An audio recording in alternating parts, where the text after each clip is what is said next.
Bismillahirrahmanirrahim. Innal hamdalillah nahmaduhu wa nasta'inuhu wa nastaghfiruh wa na'udzu billahi ta'ala min syururi anfusina wa min sayyiati a'malina. May yahdihillahu fala mudhillalah wa may yudlilhu fala hadiyalah. Asyhadu an la ilaha illallah wahdahu la syarikalah wa asyhadu anna Muhammadan abduhu wa rasuluh. Allahumma anfa'na bima 'allamtana wa 'allimna ma yanfa'una wa zidna ilma. Subhanaka la ilma lana illa ma 'allamtana innaka antal alimul hakim. Allahumma amin. Baik. Hari ini kita tengok balik ayat 255 tu, ayat kursi.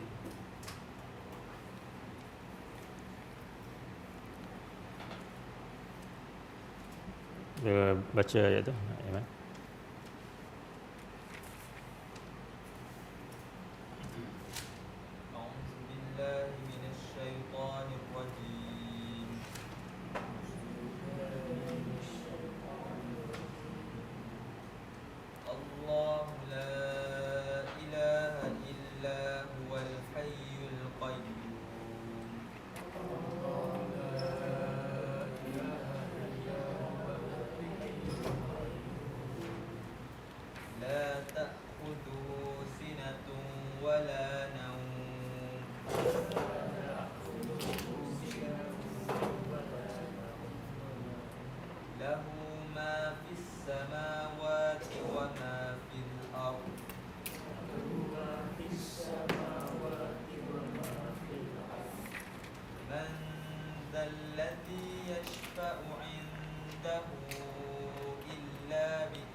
Allahu la ilaha illa huwal hayyul qayyum. Allah tiada sebarang ilah, iaitu tiada sebarang Tuhan yang diabdikan diri melainkan Dia Al-Hayyul Qayyum, iaitu yang maha hidup lagi maha berdiri sendiri. La ta'khuzuhu sinatun wala naum. Tidak ia menimpa akannya oleh mengantuk dan tidak juga tidur. Lahu ma fis samawati wa ma fil ard. Baginya apa yang di petala langit dan apa yang di bumi. Man zallazi yashfa'u indahu illa biiznih. Siapakah yang ia dapat memberikan syafaat di sisinya melainkan dengan izin daripadanya. Ya'lamu ma baina aydihim wa ma khalfahum. Dia mengetahui akan apa yang di hadapan bagi mereka dan apa yang di belakang bagi mereka. Wala yukhituna bi syai'in min ilmihi illa bima sya'. Dan tidak mereka dapat menguasai dengan sesuatu daripada ilmu daripada Allah melainkan dengan apa yang telah menghendaki oleh Ia. Wasi'a kursiyyuhus samawati wal ard. Telah meliputi oleh Ia oleh kursi baginya akan petala langit dan bumi. Wala ya'uduhu hifzuhuma wa huwal aliyyul azim. Dan tidak ia menjadi berat akannya oleh penjagaan bagi kedua-duanya, iaitu langit dan juga bumi. Wa huwal aliyyul azim. Dan Dia adalah yang maha tinggi, adalah yang maha agung. Baik, pada minggu yang lepas kita dah masuk tentang ayat ni dan kita dah baca beberapa hadis kelebihan yang ada pada ayatul kursi ni, yang mana dalam sebuah hadis Nabi bertanya kepada Ubay bin Ka'ab. Kata Nabi, "Wahai Ubay, tahukah engkau apakah ayat yang paling agung di dalam Al-Quran yang bersama dengan engkau?" Kemudian Ubay menjawab, "Allah dan Rasulnya yang lebih mengetahui." Dan Nabi ulang pertanyaan tersebut beberapa kali sampailah kali yang terakhir Ubay menjawab, "Allahu la ilaha illa huwal hayyul qayyum." Iaitu ayat inilah merujuk kepada ayat kursi ini, dan Nabi pun dengan gembira baginda menepuk dada Ubay bin Ka'ab dan mendoakan supaya Allah menambahkan lagi ilmu kepada Ubay bin Ka'ab. Jadi berdasarkan hadis itu menunjukkan yang ayat yang paling agung dalam Quran ini adalah ayatul kursi, iaitu ayat kursi. Dan di dalam ayat kursi ini juga ada nama-nama Allah yang agung.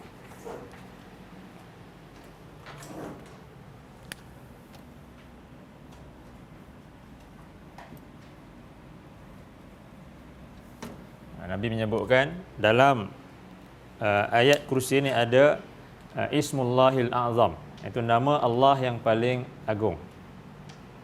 Yang mana Nabi kata, kalaulah seorang hamba itu dia berdoa dengan menyebut nama ini, maka pasti Allah akan mengabulkan doanya itu.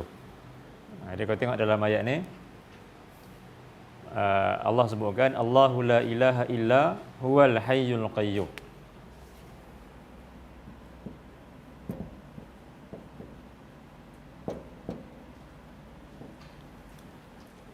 Jadi ini antara nama-nama Allah yang agung selain daripada Ar-Rahman, Ar-Rahim.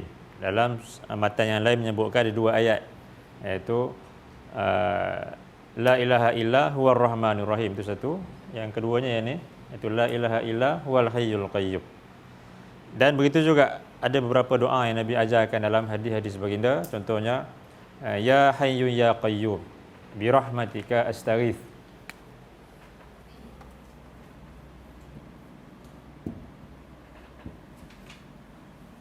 Pernah dengar tak doa ni?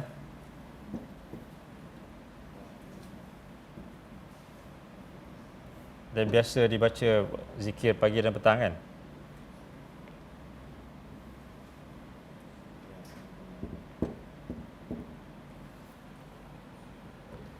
Ya Hayyu Ya Qayyum bi rahmatika astaghith. Dalam satu hadis, sahabat menyebutkan Nabi bila suatu perkara tu menyebabkan Nabi rasa susah, Nabi rasa payah, Nabi akan menyebutkan doa ni, Ya Hayyu Ya Qayyum bi rahmatika astaghith. Wahai Tuhan yang Maha Hidup, wahai Tuhan yang Maha berdiri sendiri, dengan rahmat daripada Engkau aku memohon pertolongan. Jadi kata sahabat, Nabi bila menghadapi suatu perkara yang sukar, Nabi akan ucapkan kata-kata ini. Itu dua nama Allah yang paling agung itu, iaitu Ya Hayyu Ya Qayyum. Dan kemudian ada juga hadis tentang pertemuan Abu Hurairah dengan syaitan itu. Syaitan mengajarkan kepadanya tentang kelebihan yang ada pada ayatul kursi. Dan Abu Hurairah bila mendapat ilmu tersebut, beliau rujuk dulu kepada Nabi. Dan Nabi kata benar apa yang dia sampaikan walaupun dia seorang pendusta. Dia kata syaitan tu kepada Abu Hurairah, kalaulah engkau baca ayat ni ketika tidur, Allah akan hantarkan malaikat untuk memelihara engkau sampailah kepada besok hari, yang mana syaitan takkan dapat datang dekat dengan engkau. Jadi Nabi kata benar apa yang dia katakan. Tapi sahabat dia ni dululah, dia confirm dulu dengan Nabi. Bukan maknanya sahabat pandai-pandai aja. Jadi ini bukan suatu perkara yang diada-adakan oleh sahabat. Sahabat bila dapat satu benda, confirm dulu dengan Nabi. Nabi kata betul, boleh, baru dia lakukan. Kemudian satu lagi hadis tentang kelebihan ayat kursi ini juga. Nabi sentiasa membaca ayat kursi ini selepas daripada solat. Yang mana Nabi katakan dalam hadis itu, siapa yang membaca ayat kursi selepas daripada setiap solat yang wajib itu, dia tak akan ada yang dapat menghalangnya daripada masuk ke syurga melainkan kematian itu. Iaitu dia membaca ayat kursi tadi, maknanya baca dengan penuh penghayatan lah, baca dengan kefahaman, penghayatan, faham makna ayat kursi itu dan menghayati makna tauhid yang ada di dalam ayat kursi itu. Jadi Nabi kata tak ada yang menghalangnya untuk masuk ke syurga melainkan hanyalah kematian. Disebabkan dia belum mati itu maknanya dia tak dapat masuk ke dalam syurga. Kalau semua perintah Allah dilaksanakan dan kemudian dia membaca ayat kursi ini setiap solat itu, di hujung setiap solat, bila dia mati dia pasti akan masuk ke dalam syurga. Itu antara kelebihan yang ada pada ayat kursi ini. Dan ada juga beberapa hadis lagi yang dhaif, yang palsu pada juga. Tapi yang kita sebut tadi semua hadis-hadis yang sahih dan juga hadis-hadis yang hasan. Itu beberapa kelebihan tentang ayat kursi, yang mana ayat inilah ayat yang paling agung jika dibandingkan dengan ayat-ayat yang lain, kerana Allah menyebutkan dua nama Allah yang agung itu, iaitu Ya Hayyun Ya Qayyum, ataupun di sini Al-Hayyu Al-Qayyum. Dan dalam ayat kursi ini juga Allah menyebutkan tentang tauhid kepada Allah.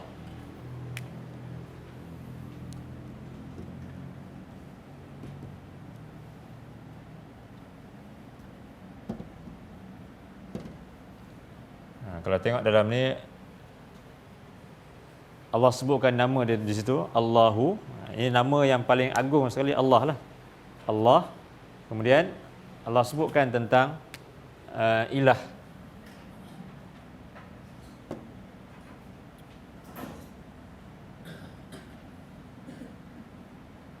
Ilah. Jadi ilah maknanya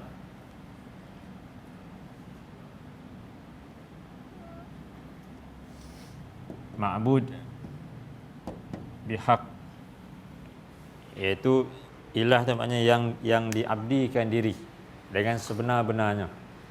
Allah tiada ilah, itu tiada Tuhan yang diabdikan diri dengan sebenar-benarnya melainkan hanyalah Dia.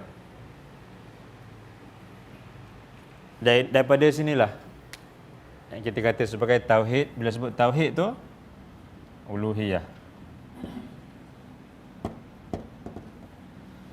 Jadi setengah golongan yang tak faham ni, bila kita kata tauhid tu ada tiga, tauhid uluhiyah, rububiyah, asma' dan juga sifat. Jadi mereka samakan pula ini macam konsep Trinity pula. Ada sebahagian sebut macam tu. Ini orang yang tak faham tentang apa yang kita maksudkan. Yang kita kata ni bukanlah maknanya Allah tu tiga seperti mana yang dikatakan oleh kaum Kristian itu. Tapi kalau tengok banyak ayat-ayat dalam Quran, ayat kursi ini, begitu juga dalam surah Al-Fatihah, Allah menyebutkan tentang tiga perkara itu, iaitu Allah sebagai ilah. Daripada situ golongan salah menyebutkan ini jenis tauhid, iaitu dipanggil tauhid uluhiyah, iaitu kewajipan manusia ni untuk mengabdikan diri kepada Allah, ataupun juga disebut sebagai tauhid af'alul ibad.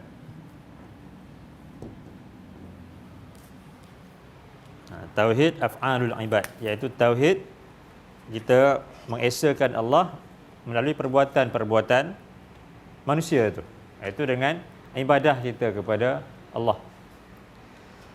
Kalau tengok tentang perkara ni, Allah menyebutkan dalam surah 7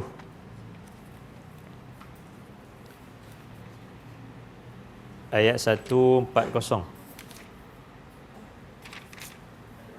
140, surah 7 140.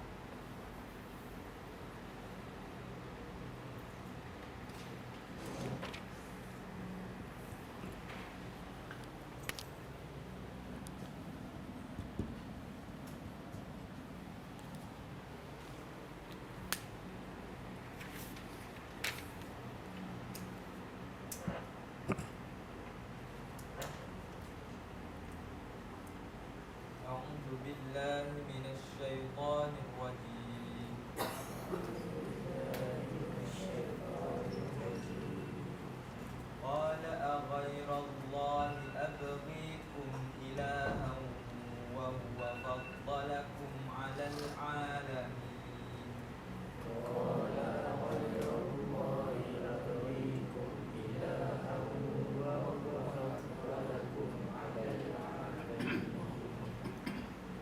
Qala aghairallahi abghikum ilaha. Dia kata Nabi Musa, patutkah aku carikan untuk kamu selain daripada Allah sebagai ilah, Tuhan yang diabdikan diri, yang dipuja.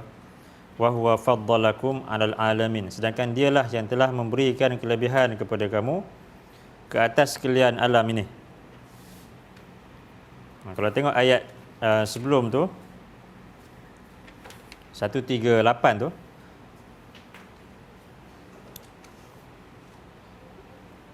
cuba baca sekejap 138 tu.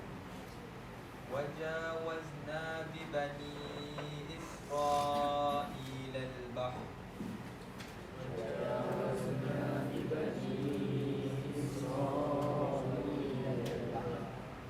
فأتوا على قوم يعكفون على أصنام لهم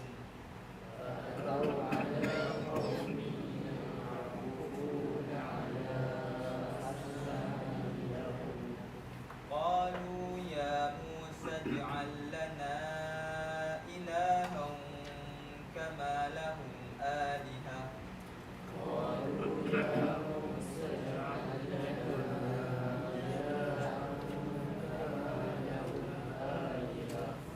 قال إنكم قوم تجهلون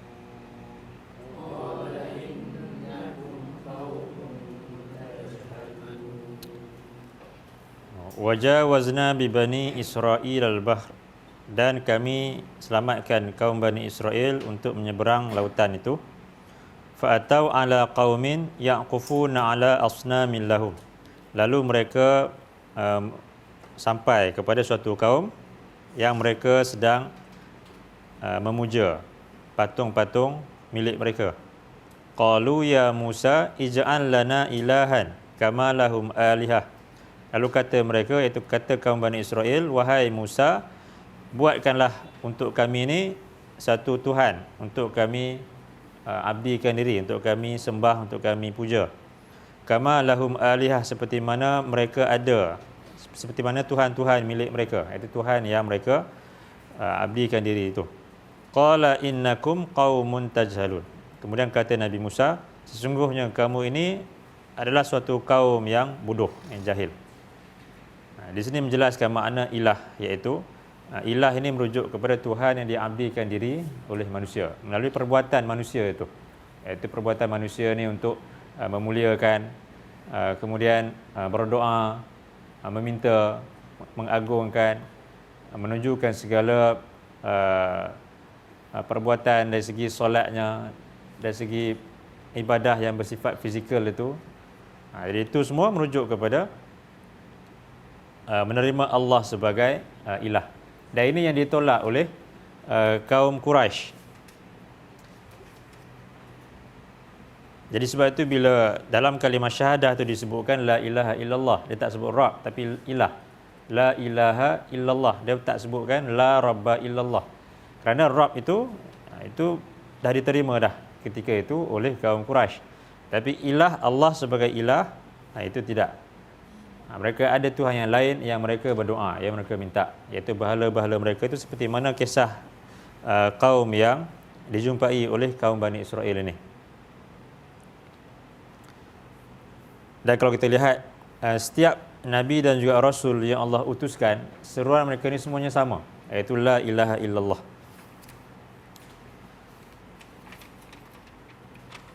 Kalau tengok dalam surah ni juga, surah 7 ni, ayat 59.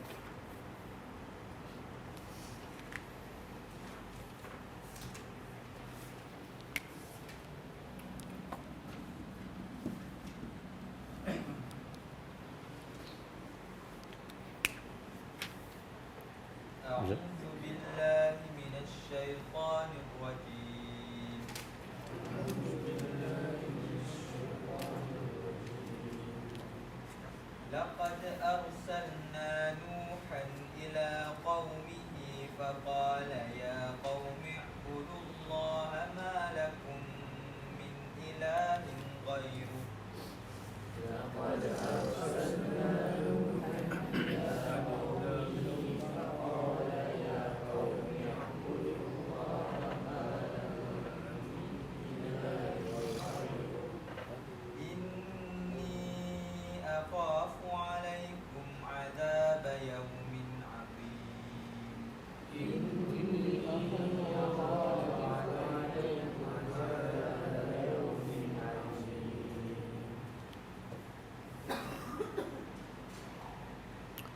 Laqad arsalna Nuhan ila qaumih.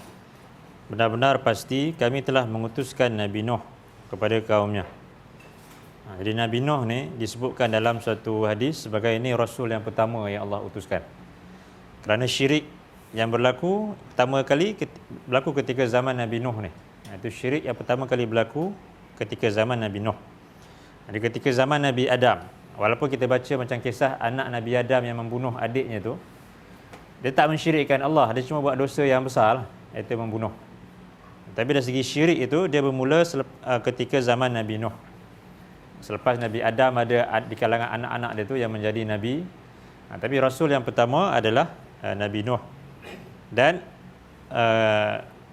Allah utuskan Nabi Nuh ni untuk mengajak balik kaumnya supaya meninggalkan ilah-ilah yang lain itu. Laqad arsalna Nuhan ila qaumih, benar-benar pasti kami telah mengutuskan Nabi Nuh kepada kaumnya. Faqala ya qaumi ibudullah ma lakum min ilahin ghairuh. Lalu kata Nabi Nuh, wahai kaumku, abdikanlah diri kamu kepada Allah, tiadalah bagi kamu daripada ilah selain daripada Allah. Inni akhafu alaikum azab yaumin azim. Sesungguhnya aku takut ke atas kamu, akan menimpa kamu azab pada hari yang dahsyat. Jadi kalau tengok satu lagi ayat yang menyebutkan tentang ilah kaum Nabi Nuh ni, Allah sebut dalam surah 71 ayat 23.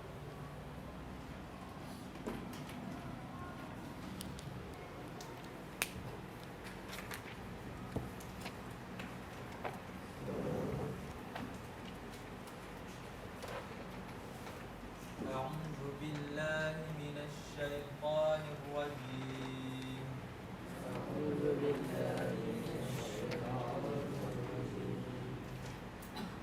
وقالوا لا تذرن آلهتكم ولا تذرن ودا ولا سواعا ولا يغوث ويعوق ونسرا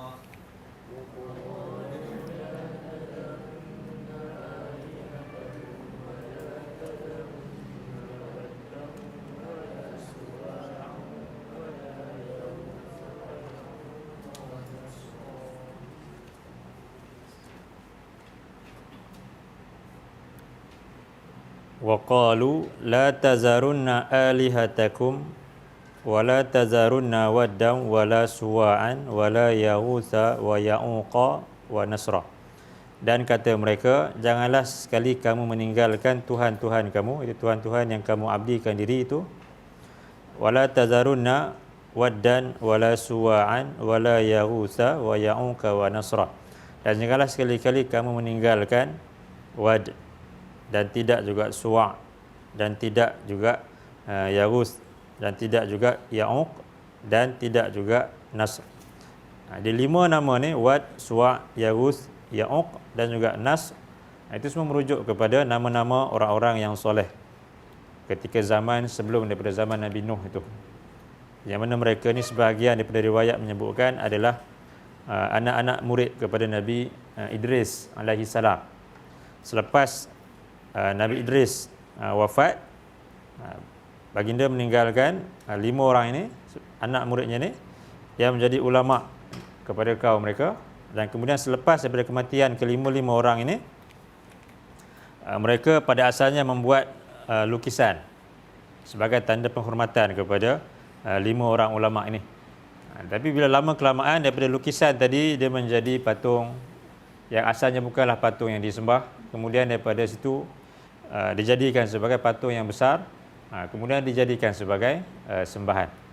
Dan proses tu untuk syaitan memasukkan syirik kepada manusia ni, untuk perdayakan manusia kepada syirik itu lama. Maknanya selepas Nabi Adam wafat, Nabi Idris pun dah wafat, sampai zaman Nabi Nuh barulah syirik itu berlaku. Jadi kalau tengok berapa ribu tahun tu, Nabi Nuh, umur Nabi Nuh pun dah 1000 tahun. Dakwah dia tu 950 tahun. Umur tu mungkin lebih daripada itulah. Campur zaman Nabi Idris, zaman Nabi Adam. Jadi beribu tahun syaitan bersabar untuk memasukkan syirik tu ke dalam manusia ni. Dan bila start daripada zaman itulah, syirik itu berterusan sampailah hari ini. Yang mana syirik itu asalnya daripada penghormatan mereka kepada orang-orang yang soleh. Dan kalau kita lihat, ini juga alasan kepada golongan ini mensyirikkan Allah disebabkan niat itu baik untuk mendekatkan diri dengan Allah, mendapatkan ganjaran daripada Allah, tapi dengan cara yang salah. Allah sebutkan satu lagi tentang ilah ni.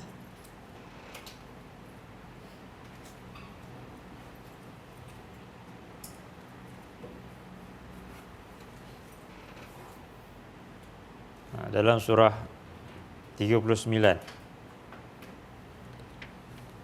Surah 39 ayat yang ketiga.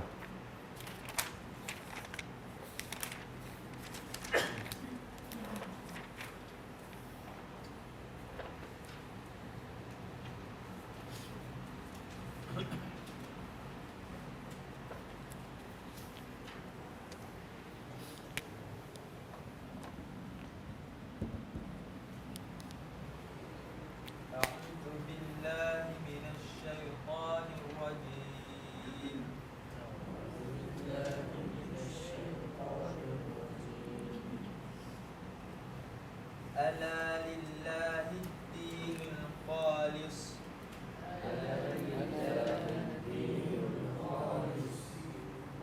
والذين اتخذوا من دونه أولياء ما نعبدهم إلا ليقربونا إلى الله زلفى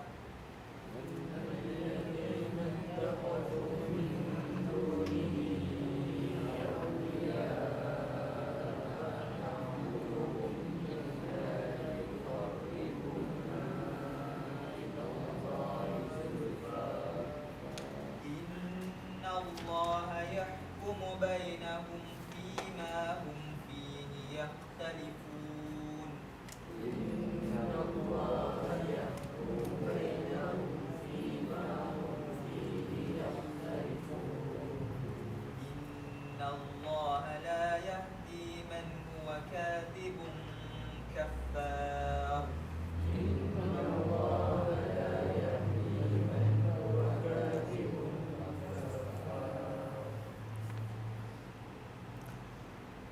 Ala lillahi dinul khalis. Ketahuilah milik Allah lah agama yang suci itu. Wallazina takhazu min dunihi awliya, dan orang-orang yang mereka menjadikan selain daripada Allah sebagai para pelindung mereka. Ataupun wali ini juga bermakna sebagai sesuatu yang mereka kasih.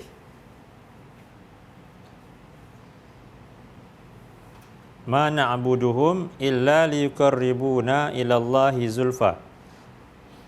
Kami sebenarnya tidaklah menyembah mereka, melainkan supaya mereka dapat untuk mendekatkan kami kepada Allah dengan sedekat-dekatnya. Jadi itu punca syirik dilakukan. Bukanlah maknanya nak tak percaya kepada Allah. Percaya kepada Allah tapi nak lebih dekat lagi kepada Allah. Jadi itu punca syirik boleh berlaku ketika zaman Nabi Nuh tu. Sebab Allah tu kita tak nampak. Jadi bagi mereka nak benda yang mereka nampak, sebab itu mungkin mereka rasa lebih dekat. Dengan cara itu dekatkan lagi mereka dengan Allah. Itu fikiran mereka. Dan ini juga yang diberikan alasan ni oleh kaum Quraisy. Jadi segala berhala yang mereka sembah di sekeliling Kaabah itu bukanlah maknanya mereka percaya ini yang menciptakan mereka, yang berikan rezeki dan sebagainya, tapi lebih kepada nak dekatkan diri kepada Allah. Tapi melalui cara yang salah. Innallaha yahkumu bainahum fima hum fihi yakhtalifun.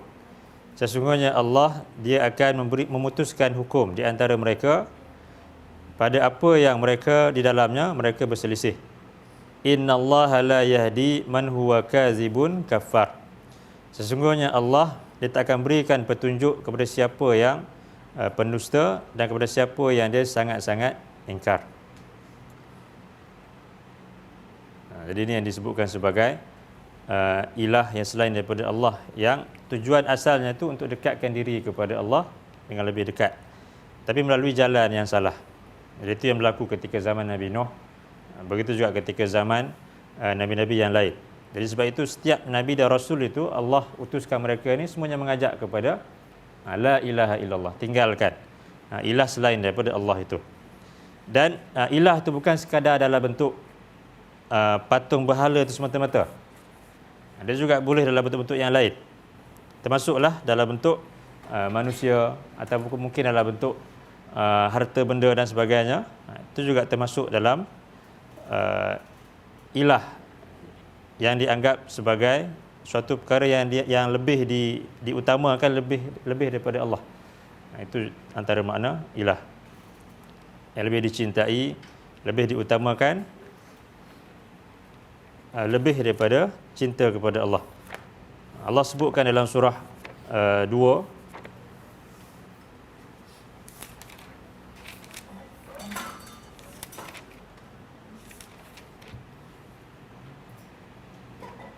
ayat 165.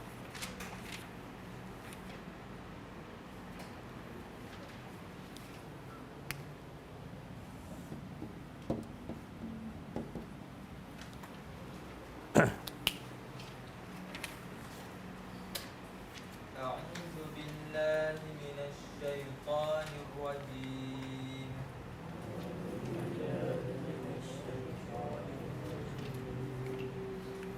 ومن الناس من يتخذ من دون الله أندادا يحبونهم كحب الله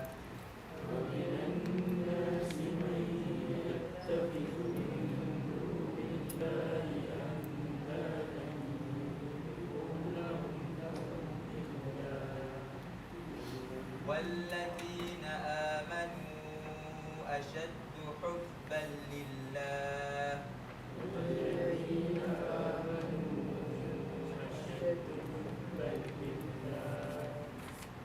ولو يرى الذين ظلموا إذ يرون العذاب أن القوة لله جميعا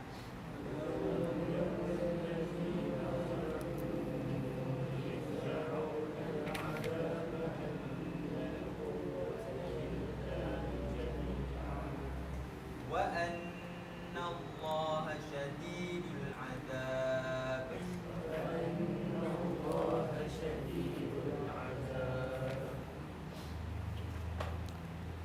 wa minan nas may yattakhizu min dunillahi andadan. Dan sebahagian daripada manusia ada orang yang dia menjadikan selain daripada Allah sebagai sekutu-sekutu. Yuhibbunahum ka hubbillah. Dan mereka sayangkan sekutu-sekutu itu seperti mereka sayangkan Allah. Wallazina amanu asyaddu hubban lillah. Dan orang-orang yang beriman, mereka sangat-sangat sayangkan, kasihkan Allah. Walau yaral ladzina zalamu iz yarawnal azab annal quwwata lillahi jami'a. Dan kalaulah orang-orang yang zalim itu mereka melihat azab pada hari akhirat nanti, annal quwwata lillahi jami'a, bahwasanya kekuatan ketika itu milik Allah kesemuanya, wa annallaha syadidul azab, dan bahwasanya Allah itu adalah sangat keras daripada siksaannya. Di sini Allah kata menjadikan sekutu-sekutu selain daripada Allah, ini dalam bentuk manusia, mungkin ibu bapa, atau mungkin kawan yang rapat dan sebagainya. Jadi boleh juga menjadi alihah selain daripada Allah tadi, bukan mestinya berhala semata-mata. Kadang-kadang bila kita sebutkan syirik kepada Allah, yang kita nampak hanya patung berhala tadi, sedangkan setiap perkara yang diabdikan, yang dijadikan sebagai matlamat hidup, tumpuan yang utama lebih daripada Allah, itu boleh termasuk dalam makna ilah itu. Sebab lawan kepada ilah ni adalah taghut. Taghut dari segi istilahnya tu maknanya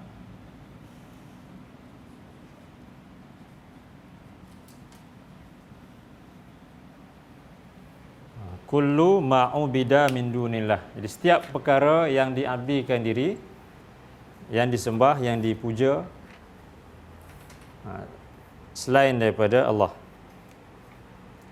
Jadi kalau patung tu mungkin adalah bentuk memuja dia, tapi kalau mungkin harta, jadi itu yang dijadikan sebagai matlamat hidup, tumpuan yang utama sampai sanggup untuk melanggar perintah daripada Allah disebabkan inginkan harta tadi contohnya. Itu juga boleh bawa kepada syirik, mensyirikkan Allah dengan sesuatu yang lain tu. Ustaz, Ya. kalau macam saya pernah pergi satu masjid ni, dekat depan imam tu ada Ha. satu model Kaabah, ada lampu ditutup dengan kaca, imam tu sembahyang, Ha. kat belakang itu kira syirik. Tak, itu tak termasuk, itu sebagai hiasan kan? Tak tahu lah. Mungkin nak dekatkan diri dengan Allah, letak model Kaabah kat situ. Itu kalau dia niat itu sebagai Tuhan, dia akan jadi syirik lah. Tapi kalau sekadar meletakkan tu sekadar hiasan, itu tak ada masalah. Macam Kaabah lah. Kat Ya. kita tu. Lebih kat Mekah tak ada Kaabah. Ha. Itu tu, dia bukan dia sembah Allah tu. Jelas sebab kita bukan menyembah apa yang ada di depan tu. Itu semua sebagai Kaabah tu sebagai suatu arah untuk semua umat Islam menghadap ketika solat. Begitu juga macam kalau di depan tu mungkin sebagai sutrah pun boleh juga. Dia letakkan suatu benda yang agak tinggi sebagai suatu penghadang. Bukanlah maknanya benda tu kita sembah pula. Dia sebagai suatu penghadang untuk orang boleh lalu di depan tu. Ataupun sekadar hiasan, tak ada masalah. Ustaz, benda tu kalau kita tahu dia mencuri, dia penipu, Ha. tapi tetap kita sanjung dia, itu boleh juga syirik dia. Dia tengoklah kalau sampai kepada tahap setiap perintah yang dikeluarkan yang melanggar dengan perintah Allah, kalau ditaati itu boleh termasuk dalam makna itulah syirik itu.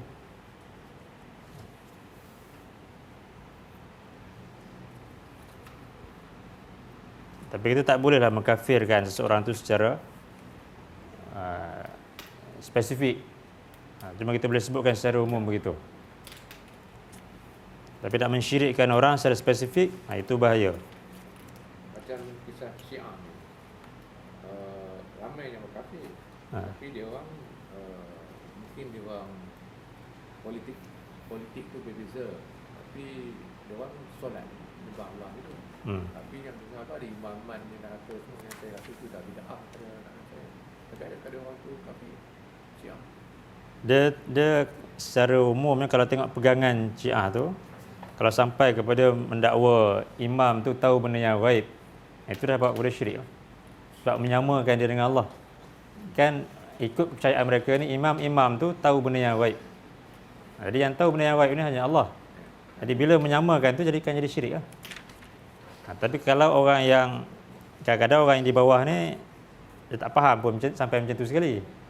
Tapi mungkin sebahagian di kalangan Syiah tu ada yang tak sampai ke situ tahapnya tu. Kalau yang tak sampai ke situ, dia masih lagi belum masuk kepada syirik lah, selagi mana dia tidak macam tidak mencerca sahabat-sahabat, tidak mengatakan macam Aisyah masuk ke neraka ke contohnya. Itu masih lagi boleh diterima sebagai Muslim lah. Tapi secara umum kalau tengok pegangan Syiah yang ada pada hari ini, dia berbeza dengan Syiah ketika zaman Khalifah Ali dulu. Zaman Khalifah Ali dulu tu memang lebih kepada menganggap Ali ni lebih mulia daripada Abu Bakar ataupun Umar. Kalau sekadar itu taklah sampai kepada kafir. Tapi kalau mengkafirkan Abu Bakar, Umar tu, itu tak boleh lah. Tapi itu yang ada hari ni. Masa saya pergi ke haji, masa kita nak pergi ke Muntah, kita baca segi apa yang dia orang labai Husin. Dia dengar labai Husin. Itu syirik lah. Kita labaik Allah kan. Labaik Allah. Dia labai Husin. Itu kalau itu dibaca ketika tawaf tu, tak boleh lah. Masa nak pergi ke Muntah tu kan. Kejut. Oh ni kata. Yang macam tu yang boleh bawa kepada syirik. Apa special sangat Husin tu yang dia orang puja tu. Dia Husin tu sebab dia dibunuh di Karbala tu kan. Dewa yang dulu Tapi yang bunuh tu golongan Syiah juga sebenarnya. Semua menyalahkan anak kepada Muawiyah, iaitu Khalifah Yazid bin Muawiyah. Jadi mereka kata Yazid ni yang mengarahkan pembunuhan Husain bin Ali itu. Sedangkan kalau tengok sejarah sebelum tu, Yazid ketika Husain datang bertemu dia di istana khalifah tu, dia muliakan Husain tu sebagai cicit Nabi, dia muliakan. Tapi mengikut Syiah, Yazid itulah yang membunuh, yang mengarahkan pembunuhan Husain tu. Husain cucu Nabi lah. Baik, itu tentang ilah, iaitu menerima Allah sebagai Tuhan yang diabdikan diri dengan sebenar-benarnya tanpa ada sekutu, sama ada dalam bentuk patung, manusia, benda dan sebagainya. Kemudian dalam kembali balik kepada ayat kursi tadi,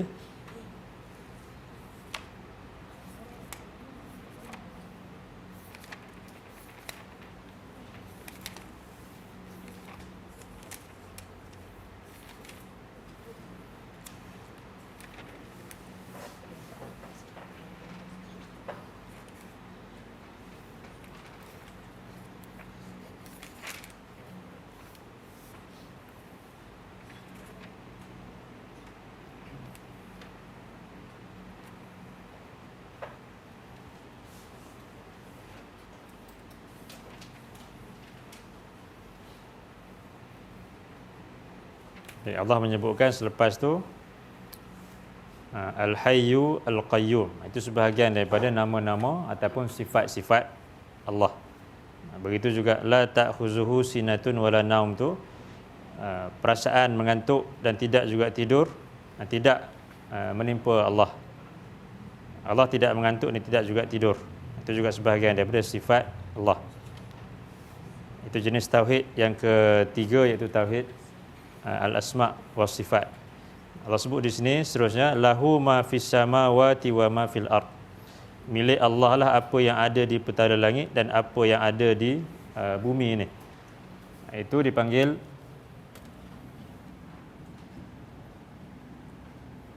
menerima Allah sebagai Rabb, ataupun melalui perbuatan-perbuatan Allah.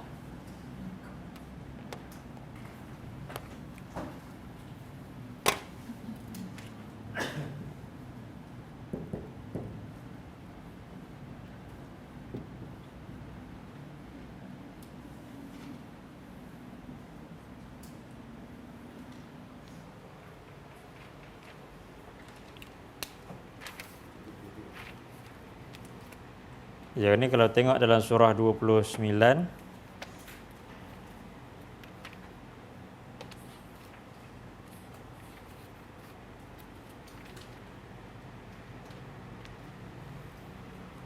ayat 61.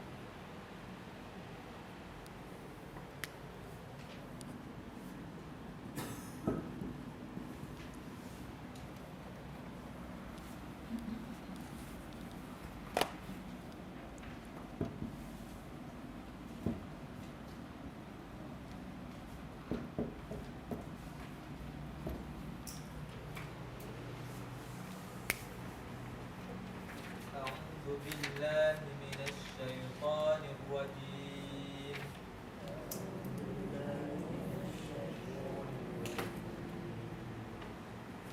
ولئن سألتهم من خلق السماوات والأرض وسخر الشمس والقمر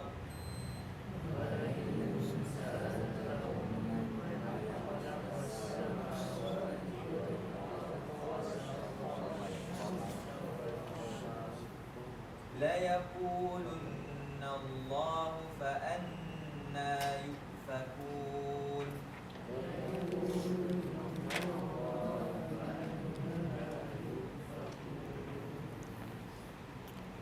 Satu lagi 62. الله يبسط الرزق لمن يشاء من عباده ويقدر له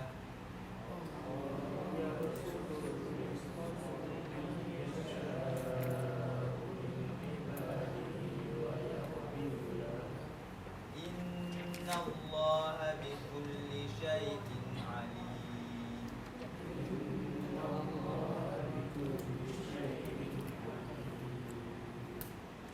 Wala in sa'altahum man khalaqas samawati wal ard. Dan nescaya jika engkau bertanya kepada mereka, mereka di sini merujuk kepada siapa? Engkau ni merujuk kepada Nabi. Jika engkau wahai Muhammad bertanya kepada mereka, mereka itu siapa? Kaum Quraisy. Itu golongan yang mensyirikkan Allah. Jika engkau bertanya kepada mereka, man khalaqas samawati wal ard, siapakah yang telah menciptakan petala langit dan bumi? Wasakhara syamsa wal qamar, dan siapakah yang telah menundukkan matahari dan bulan? La yaqulun Allah, benar-benar pasti mereka akan mengatakan tentulah Allah. Fa anna yufakun, maka mengapakah mereka dapat dipalingkan daripada kebenaran? Jadi kalaulah mereka ni dah percaya Allah tu sebagai Rabb yang menciptakan langit dan bumi, kemudian yang menundukkan matahari dan juga bulan, jadi kenapakah mereka tak nak untuk menerima Allah sebagai ilah tu bila Nabi datang dengan Al-Quran? Allahu yabsutur rizqa liman yasha, dan Allah dialah yang melapangkan rezeki kepada siapa yang dia kehendaki, min ibadih, daripada kalangan hambanya, wa yaqdirulah, dan dialah yang menyempitkannya. Innallaha bikulli syai'in alim, sesungguhnya Allah terhadap setiap daripada sesuatu adalah maha mengetahui. Jadi, itu semua itu disebut sebagai af'alullah, perbuatan-perbuatan Allah. Allah mencipta langit dan juga bumi, Allah menundukkan matahari dan bulan, Allah melapangkan rezeki, Allah menyempitkan rezeki. Satu lagi seterusnya ayat 63 tu. ولئن سألتهم من نزل من السماء ماء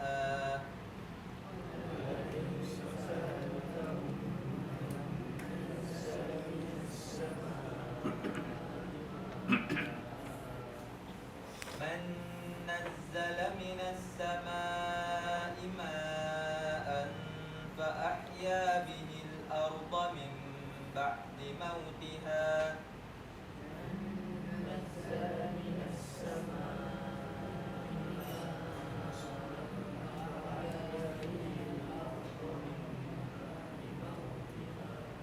ليقولن الله قل الحمد لله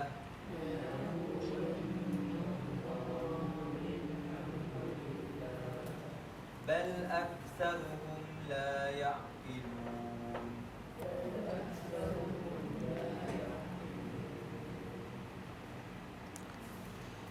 Wala in sa'altahum man nazzala minas sama'i ma'an, dan nescaya jika engkau bertanya kepada mereka, itu golongan yang mensyirikkan Allah, man nazzala minas sama'i ma'an, siapakah yang menurunkan dari langit itu akan air hujan? Fa ahya bihil arda min ba'di mautiha, lalu dia menghidupkan dengan air hujan itu bumi ataupun tanah sesudah daripada ketandusannya. La yaqulun Allah, benar-benar pasti mereka mengatakan tentulah Allah. Qulil hamdulillah, katakanlah wahai Muhammad, segala pujian kesyukuran itu adalah wajib bagi Allah. Jadi kalaulah mereka percaya Allah itulah yang turunkan hujan, yang berikan, hidupkan tanaman untuk mereka makan, jadi ucapkanlah syukur kepada Allah. Itu terimalah Allah itu sebagai ilah, bukan sekadar Rabb semata-mata, tapi juga sebagai ilah. Bal aktsaruhum la yaqilun, bahkan kebanyakan daripada mereka tidak menggunakan akal fikiran mereka. Ini golongan yang percaya Allah sebagai Rabb, tapi tidak sebagai ilah dari segi perbuatan-perbuatan mereka. Dan itu yang berlaku juga hari ini. Umat Islam tahu Allah itu sebagai Tuhan, tapi tak nak taat kepada Allah. Itu sikap golongan Quraisy.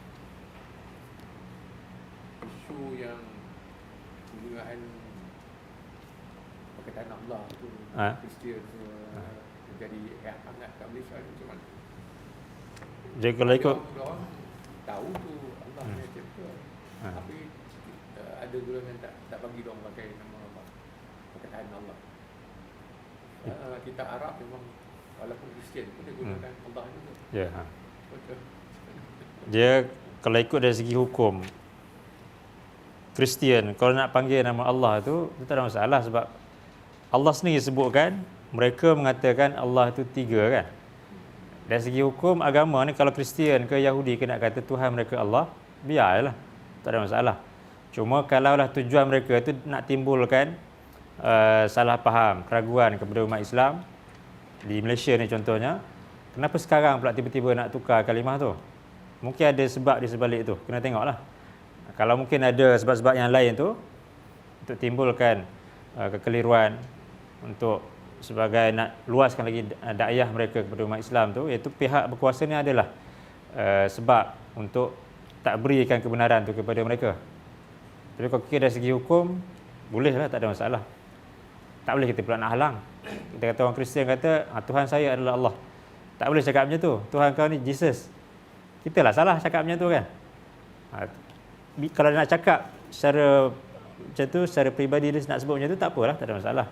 Cuma kalau nak tukarkan semua kalimah dalam Bible tu kepada Allah, kenapa sekarang ni tiba-tiba, kita boleh persoalkan lah. Sebab apa hari ni baru nak tukarkan, sedangkan sebelum ini tak pernah pun benda tu. Itu pihak berkuasa ada mungkin ada sebab untuk menghalang daripada perkara tu berlakulah. Tapi dari segi hukum boleh, tak ada masalah. Jadi kita sebagai rakyat ni itu kuasa pihak yang pemerintah. Dia tak payah kita lebih-lebih sangat.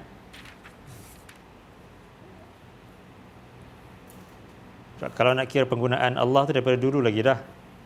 Kalau orang Kristian di negara Arab tu, mereka sebut Allah je. Dia tak sebut Tuhan, Allah lah. Dalam kitab-kitab Bible dalam bahasa Arab tu ditulis Allah. Begitu juga macam di Sabah Sarawak pun tulis Allah kan. Cuma di Semenanjung ni je benda tu baru nak dibuat. Jadi menimbulkan satu persoalan lah, kenapa sekarang baru nak ditukarkan benda tu. Jadi itu kita boleh persoalkan.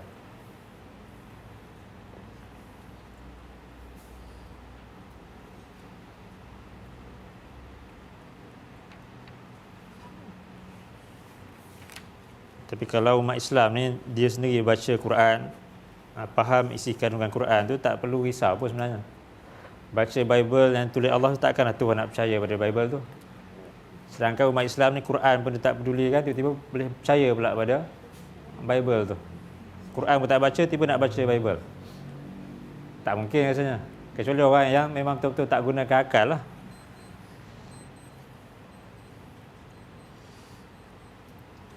Okay. Kemudian tengok surah 6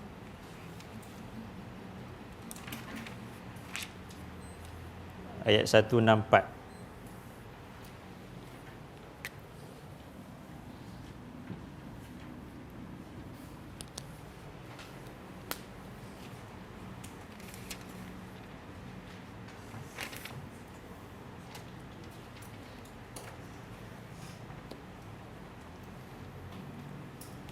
أعوذ بالله من الشيطان الرجيم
Qul aghairallahi abghi rabban wa huwa rabbu kulli syai'. Katakanlah, patutkah aku mencari selain daripada Allah sebagai Rabb, sedangkan dialah Rabb kepada setiap daripada sesuatu. Wala taksibu kullu nafsin illa 'alaiha, dan tidaklah setiap jiwa itu ia mengusahakan satu dosa melainkan ke atasnya lah dosa tersebut. Wala taziru waziratun wizra ukhra, dan tidaklah seorang yang melakukan dosa dapat untuk memikul dosa orang yang lain. Jadi maknanya setiap manusia ni dia akan memikul dosa yang dia sendiri lakukan. Dia tak boleh untuk pindahkan kepada orang yang lain, melainkan kalaulah dosa itu, kalau dia sebagai orang yang memulakan suatu benda yang salah dan diikut oleh orang yang lain, itu Nabi sebutkan ada kesan kepada, walaupun orang lain buat perkara itu disebabkan dapat daripada dia yang mengajarkannya, dia akan dapat juga dosa tersebut.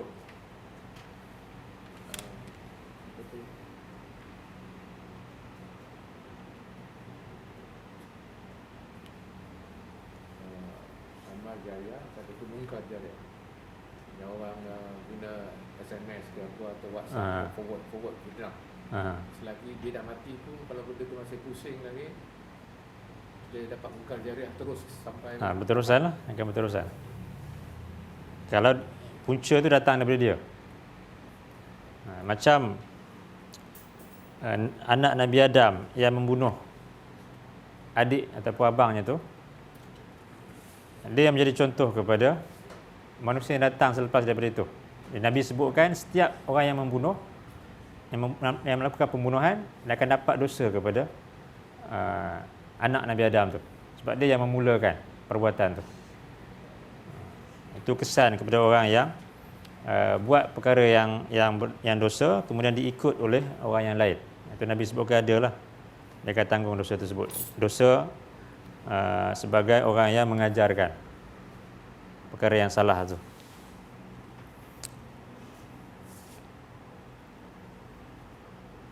Baik. Allah sebut di sini wala taziru waziratun wizra ukhra, dan tidaklah orang yang berdosa itu dapat untuk memikul dosa orang yang lain. Summa ila rabbikum marji'ukum fayunabbi'ukum bima kuntum fihi takhtalifun. Kemudian kepada Tuhan kamu tempat kembali kamu, lalu dia akan khabarkan kepada kamu tentang apa yang adalah kamu semua perselisihkan. Di sini Allah kata ni aghairallahi abghi rabban. Dalam ayat tadi aghairallahi abghi ilahan.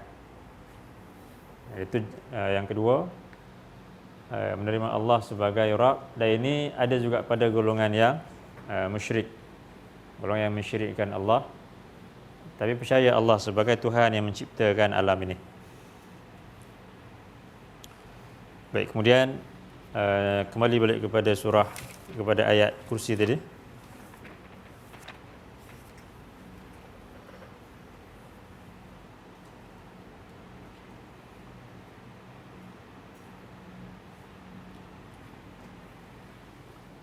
Allah sebut di sini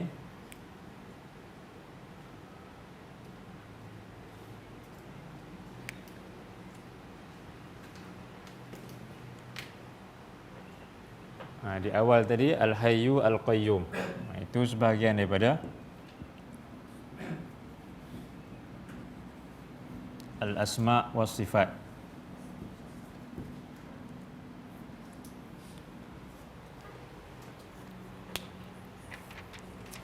Al-Hayyu Al-Qayyum. Kemudian di hujung ayat itu juga Allah sebutkan Al-Aliyyu Al-Azimu. Ini semua disebut sebagai Al-Asma'ul Husna, itu nama-nama Allah. Dan kemudian sifat Allah tadi, la ta'khuzuhu sinatun wala naum. Allah dia tidak mengantuk dan tidak juga tidur. Dan kemudian Allah itu dia Maha mengetahui. Ya'lamu ma baina aydihim wa ma khalfahum. Allah dia mengetahui apa yang di hadapan mereka dan apa yang di belakang mereka. Jadi apa makna di hadapan tu? Allah mengetahui apa yang di hadapan. masa akan datang, masa hadapan ataupun di hari akhirat nanti. Wa ma khalfahum, dan apa yang di belakang, apa yang telah berlalu, yang telah lepas.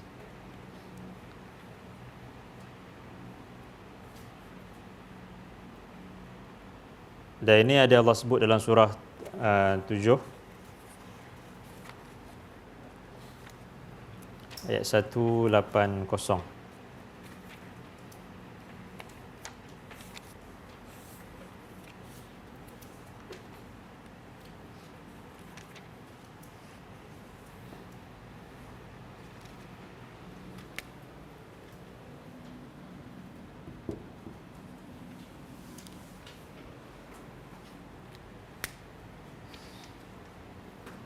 Asyik. أعوذ بالله من الشيطان الرجيم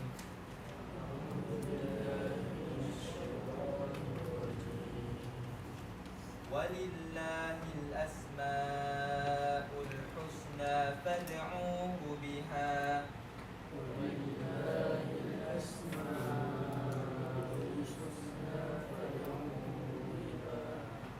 وذروا الذين يلحدون في أسمائه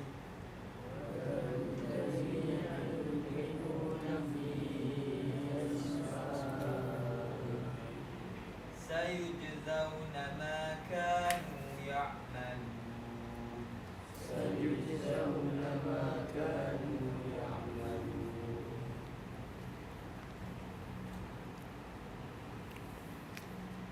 Walillahil asmaul husna, dan milik Allah lah nama-nama yang baik.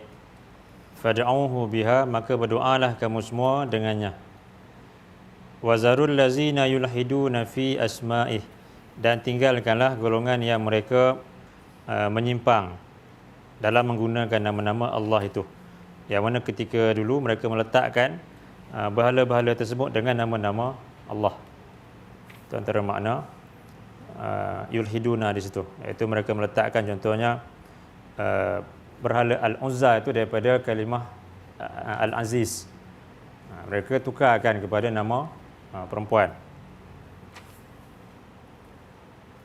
Kemudian Al-Lat itu daripada Allah.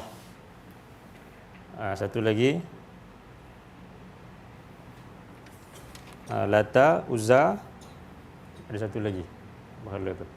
Itu antara nama yang mereka letakkan asal daripada nama Allah. Ya Allah kata, tinggalkanlah golongan yang musyrik itu, yang menyalahgunakan nama-nama Allah. Sayujzauna ma kanu ya'malun. Kelak mereka akan diberikan balasan terhadap apa yang mereka semua kerjakan.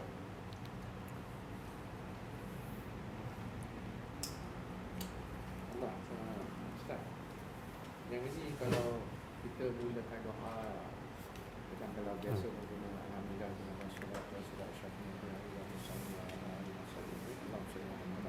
Kalau kita gunakan doa dengan ya Allah ya Rahman ya Rahim Fatah ya Rabbah ya Ayyuhum Wasajaran ya Ikhlas Allahumma salli ala Muhammad. Mana yang lebih baik? Jadi kita mula dengan alhamdulillah dulu. Alhamdulillah, itu pun dah ada nama Allah di situ, Allah tu. Alhamdulillah, kemudian selawat kepada Nabi.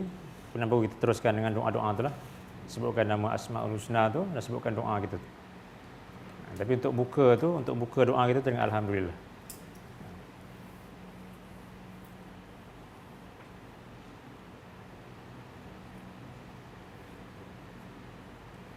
Dan ini tentang yang ketiga, iaitu tauhid al-asma' wa sifat, iaitu nama-nama Allah dan juga sifat-sifat Allah. Kita kembali kepada ayat kursi tadi.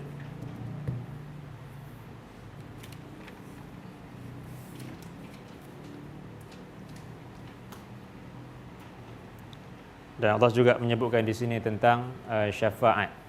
Iaitu syafaat ni suatu perkara yang Allah milik Allah. Bukanlah milik kepada manusia ni. Manusia Allah berikan keizinan kepada mereka untuk memberikan syafaat. Tapi syafaat tak boleh untuk macam setengah orang yang minta kepada Nabi. Dia tak boleh macam tu. Bila minta kepada Nabi ni, dia sama macam berdoa kepada Nabi lah. Kadang-kadang kalau orang yang pergi ke makam Nabi tu, berdoa di situ, Atau mungkin di sini ke contohnya menyebutkan ya Rasulullah, berikanlah syafaat kepada kami. Itu tak boleh. Sebab itu kira macam berdoa. Sedangkan berdoa ni hanya kepada Allah. Sebab Nabi dah tak ada dah. Tapi dia beza dengan orang yang ada depan kita dan kita minta dia tolong kita. Itu beza. Ini yang dah tak ada dah. Dan sepatutnya orang yang dah tak ada ni dia yang perlukan doa daripada orang yang masih hidup.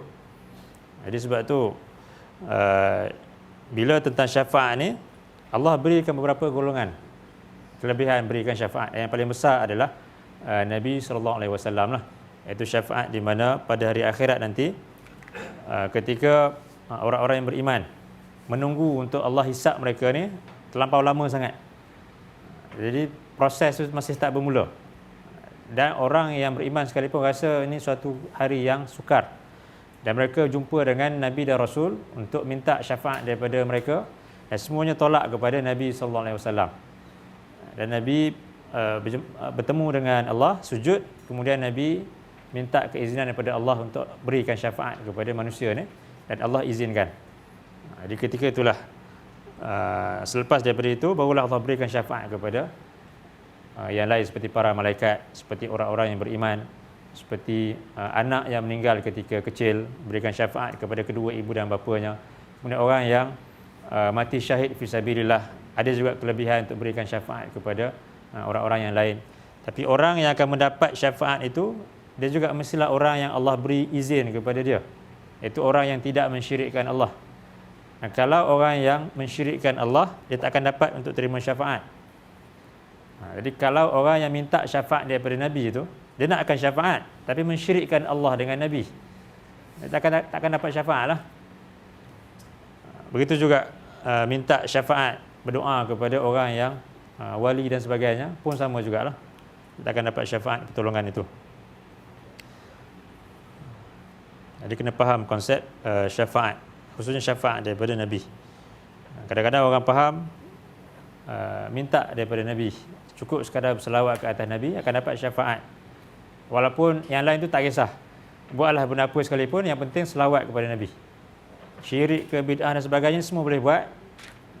Kemudian Quran tak dipedulikan, ibadah pun bercampur-campur dengan khurafat, syirik dan juga bid'ah tadi tu.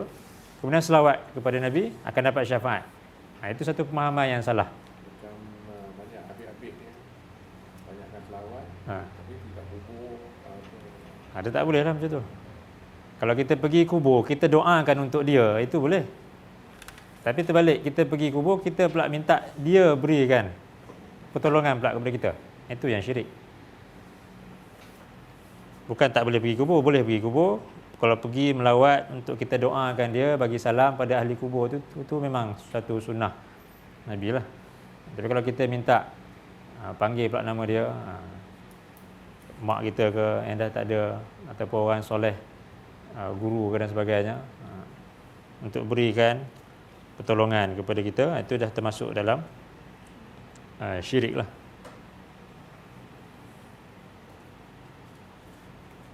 Panggil syirik dakwah, syirik dalam berdoa. Baik. Jadi syafaat, Allah kata di sini manzal lazi yashfa'u indahu illa biiznih, melainkan dengan izin daripada Allah. Dan golongan yang Allah izinkan ini adalah golongan yang tidak mensyirikkan Allah. Macam Abu Talib, dia tak dapat syafaat yang besar daripada Nabi itu. Dia cuma Allah ringankan sedikit azab dia disebabkan jasa dia kepada Nabi, tapi tidak untuk dia keluar daripada api neraka tu. Kerana untuk keluar daripada api neraka, dia syarat dia mestilah orang itu orang yang beriman kepada Allah dan tidak mensyirikkan Allah. Baik, kemudian seterusnya tentang kursi Allah, kita dah sebutkan sebelum ni. Kursi Allah itu menurut pendapat Ibnu Abbas merujuk kepada tempat meletakkan kaki. Tapi rupanya bagaimana tu wallahu a'lam lah. Dia berbeza dengan arash. Arash itu lain, kursi ini lain. Allah sebutkan di sini wasi'a kursiyyuhus samawati wal ard. Kursi Allah itu dia meliputi petala langit dan bumi. Yang mana dalam satu hadis Nabi menyebutkan perbezaan atau perbandingan antara 7 petala langit dengan kursi Allah ibarat seperti cincin yang dibuang di atas padang pasir. Jadi itu perbandingan. Begitu juga kursi Allah dengan arash Allah ibarat seperti cincin yang dibuang di atas padang pasir. Jadi itu maknanya arash Allah itulah makhluk yang paling besar. Makhluk yang Allah ciptakan yang paling besar dan itulah yang paling tinggi sekali. Dan kemudian Allah summa stawa 'alal arsh. Allah bersemayam di atas arash. Cuma cara itu bagaimana? Itu tak boleh kita samakan dengan manusia ataupun raja bersemayam di atas arash. Seperti mana kita menyebutkan Allah itu Maha melihat, tak sama seperti mana manusia melihat. Jadi kita juga mesti terima yang Allah itu bersemayam di atas arash tak sama seperti makhluk ataupun raja duduk bersemayam di atas singgah sana itu. Yang arash berada di atas daripada kursi ini lagi. Yang kursi itulah yang meliputi langit dan juga bumi ini. Baik.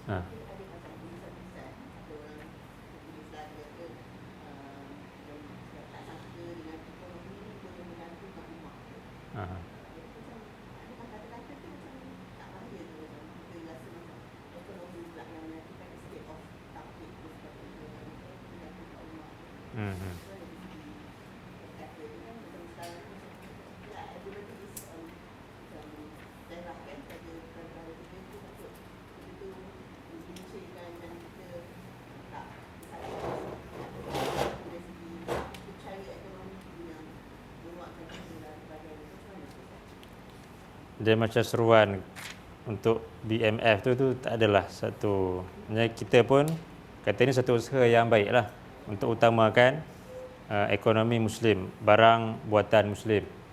Yang mana benda ni memang kalau tengok ketika zaman Nabi dulu, cuma taklah Nabi sampai pulau kan, pula peniaga Yahudi dan juga Nasrani ataupun golongan yang musyrik itu. Nabi tetap juga berurusan dengan mereka, tapi kalaulah macam kita hari ini nak utamakan barangan yang Muslim itu satu benda yang baik lah. Dalam masa yang sama boleh untuk membantu ekonomi umat Islam. Kerana kita tahu bila umat Islam tu kaya, dia akan bayar zakat. Dia berbeza dengan golongan yang bukan Islam tadi. Dan perkara ni bila disebutkan ekonomi itu yang menyatukan ummah tu, itu dia taklah sampai kepada syirik tadi tu. Tapi ini kata-kata yang tak berapa tepat lah. Kerana ekonomi itu dia taklah seperti mana ketika zaman Nabi dulu. Kita tengok apa yang menyatukan Nabi dan juga para sahabat tu, bangsa-bangsa Arab yang asalnya bermusuhan tu, semua adalah disebabkan Al-Quran, akidah mereka kepada Allah. Itu sepatutnya bukanlah benda-benda yang lain. Yang mana kalau kita tengok Allah sebutkan dalam Quran, dalam surah 3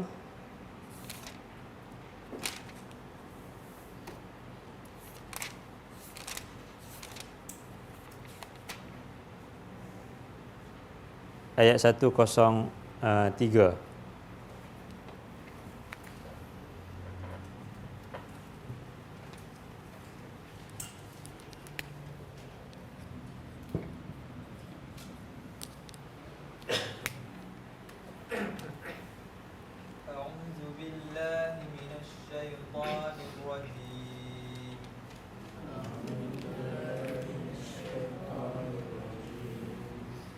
واعتصموا بحبل الله جميعا ولا تفرقوا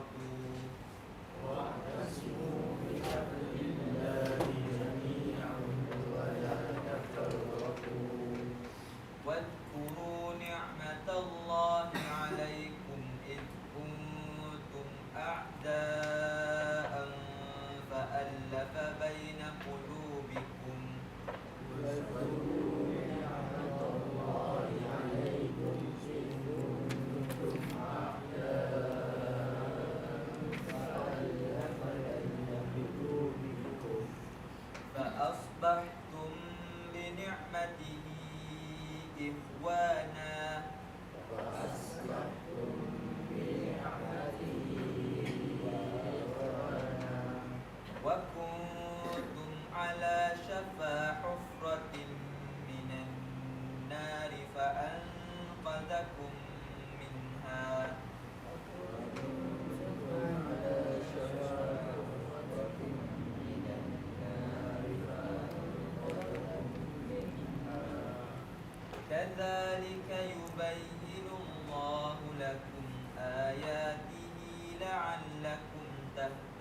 Wa'tasimu bihablillahi jami'an wa la tafarraqu.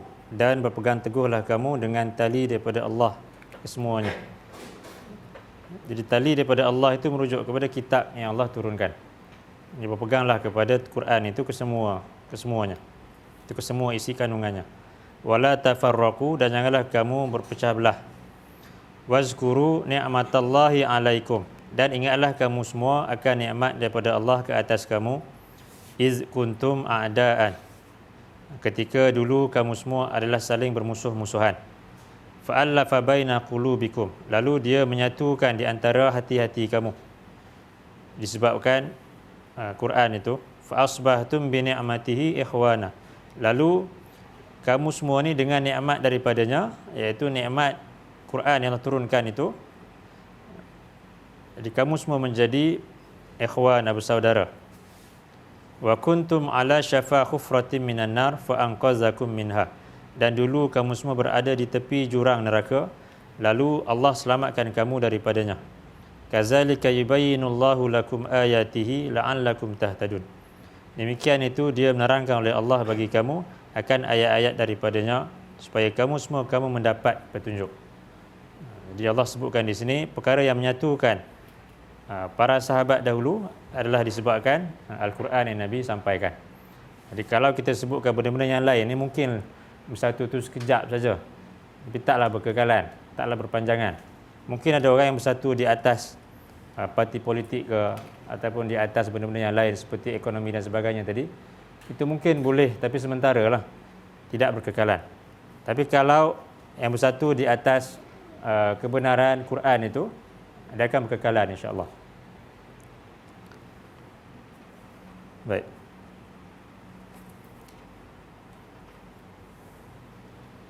Kembali balik kepada ayat kursi itu.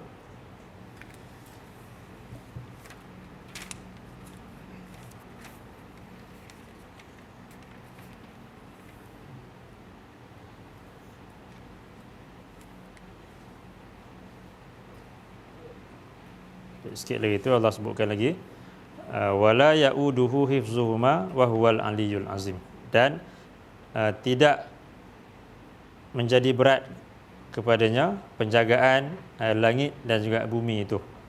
Huma itu merujuk kepada as-samawat wal ard, wa huwal aliyyul azim, dan dialah Tuhan yang maha tinggi lagi maha agung. Jadi ini sikit sebanyak tentang ayat kursi, iaitu ayat yang paling agung dalam Al-Quran, kerana dalamnya disebutkan tentang dua nama Allah yang agung itu, Asma'ullahil A'zam, iaitu Al-Hayyu Al-Qayyum. Kemudian dalam ayat ini juga Allah terangkan tentang kewajipan untuk mentauhidkan Allah, iaitu menerima Allah sebagai ilah, sebagai Rabb, dan juga segala nama-nama dan juga sifat-sifat Allah. Dan kemudian Allah terangkan tentang syafaat, yang mana syafaat itu walaupun Allah berikan kebenaran kepada sebahagian manusia, sebahagian makhluk untuk berikan syafaat, tapi hakikatnya syafaat itu milik Allah. Jadi untuk mendapatkan syafaat mesti kembali balik kepada apa yang Allah sebutkan, iaitu tentang golongan yang memberikan dan juga yang diberikan syafaat adalah golongan yang Allah berikan keizinan dan Allah redha kepada mereka, tidak kepada golongan yang mensyirikkan Allah. Jadi maknanya siapa yang tidak mentauhidkan Allah, dia tak akan dapat syafaat yang Allah sebutkan di sinilah. Kemudian Allah sebutkan tentang kursi Allah, yang mana kursi ini inilah antara makhluk Allah yang paling besar, yang paling hebat, yang mana ia meliputi langit dan juga bumi ini. Jadi apatah lagi arash Allah, apatah lagi Allah itu sendiri. Baik. Jadi mudah-mudahan dapat kita ambil manfaat daripada ayat kursi ini. Jadi kita akan sambung dalam kelas yang seterusnya insya-Allah. Qul qauli hadza wa astaghfirullahal azim li wa lakum. Allahumma ja'al hadza jam'ana jam'an marhuma wa tafarruqana min ba'dihi tafarruqan ma'suma. Subhanakallahumma wa bihamdika asyhadu an la ilaha illa anta astaghfiruka wa atubu ilaik. Wa sallallahu ala nabiyyina Muhammad wa ala alihi wa sahbihi wa sallam. Alhamdulillahirabbil alamin. Allahumma amin.